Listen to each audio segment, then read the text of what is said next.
বাবা বাবা, কি হয়েছে বল। আমি না একটা চাকরি পেয়েছি।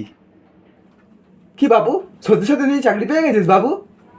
হ্যাঁ বাবা, সত্যি বলছি, আমি একটা চাকরি পেয়েছি। না না না না, আমি এক্ষুনি তোর রমেশ কাকুকে ফোন করে জানিয়ে দিচ্ছি, দাঁড়া এক্ষুনি ফোন করে জানাচ্ছি তুই চাকরি পেয়ে গেছিস। দাঁড়া, সেদিনকে খুব বলছিল আমাকে, দাঁড়া দাঁড়া।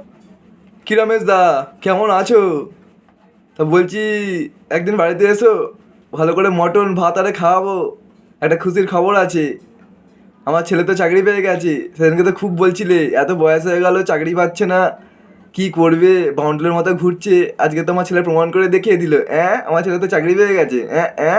আর বলো, ও কিসের চাকরি আর কত টাকা স্যালারি? তারপর জিজ্ঞাসা করে বলছি। বাবু কিসের চাকরি আর কত টাকা স্যালারি?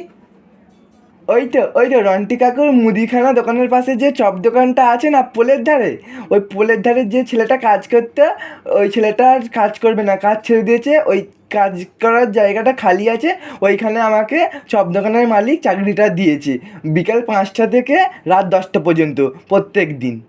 ওইখানে চাকরিটা আমি পেয়ে গেছি বাবা। কি